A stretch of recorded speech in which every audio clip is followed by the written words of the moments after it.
Really? I only do that, I think, third days doing only this case, because this case can compromise, it can ruin Bolsonaro. O caso Queiroz seria apenas mais um entre os incontáveis casos de rachadinhas em gabinetes de parlamentares de todo o Brasil, não fosse por um detalhe crucial. Ele seria usado como peça-chave para o desgaste de Jair Bolsonaro, um conservador que ocupara a presidência da República sem o aval do establishment.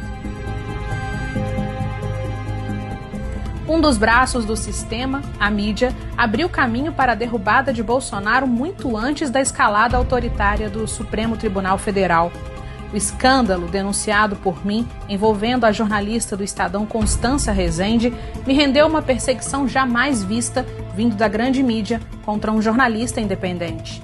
Em áudios gravados durante uma entrevista de Constança, divulgada em um site francês pelo jornalista Javad Halib, a repórter do Estadão admite que estava trabalhando somente no caso de Queiroz há 30 dias, porque aquele caso poderia arruinar Jair Bolsonaro.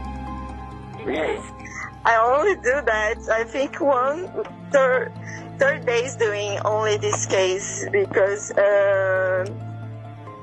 this case can compromise, it can ruin Bolsonaro.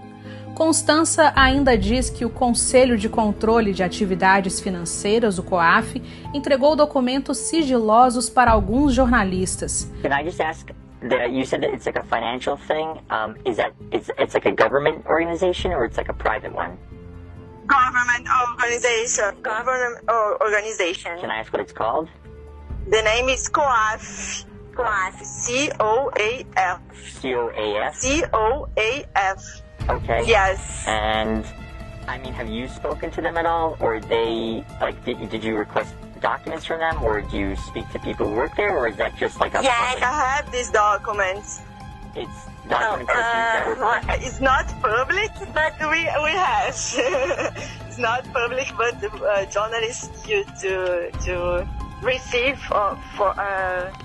from sources. Oh, well. Mesmo após ter sido denunciado por Halib, por mim e pelo jornalista americano L. Todd Wood, do site The Washington Times, nenhuma autoridade investigou a origem dos vazamentos no COAF. A jornalista do Estadão é filha de Chico Otávio, figurão da emissora Rede Globo. Mas o que significa saber que a grande mídia está comprometida em derrubar Bolsonaro? Bom, sem a retaguarda da mídia, a criadora de narrativas, nenhum dos atos ilegais do STF ou dos líderes do Congresso contra o governo e seus apoiadores poderia acontecer.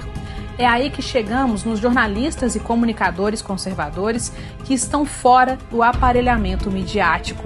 Nos últimos anos, o número de portais conservadores cresceu exponencialmente, ameaçando gravemente a narrativa da grande mídia, que perdeu espaço e credibilidade na sociedade. Essa comunicação alternativa não representa apenas uma ameaça à mídia, mas a todos os globalistas, comunistas e corruptos que formam o sistema atual, pois para que esses agentes possam agir de forma ilegal, precisam da imprensa aliada para validar as suas ações. Estava aí aberta a caça aos conservadores. O Congresso abre a CPMI das fake news para deslegitimar qualquer narrativa vinda de comunicadores de direita. Logo depois, o Supremo segue o fio com o inquérito ilegal das fake news. Começa a prender apoiadores do governo, fechar jornais e determinar que a Polícia Federal invada a casa de pessoas comuns. Um atentado à democracia jamais visto na história deste país. Mesmo sem que houvesse nenhuma reação do governo em prol dos perseguidos, dentre centenas de investigados, Fabrício Queiroz é preso após a construção narrativa da mídia de que as supostas irregularidades do ex-assessor teriam alguma relação com Flávio Bolsonaro ou com a sua família. Políticos, narcotraficantes, policiais, empresários, líderes de outras nações, nenhum deles admite a ascensão de cristãos conservadores.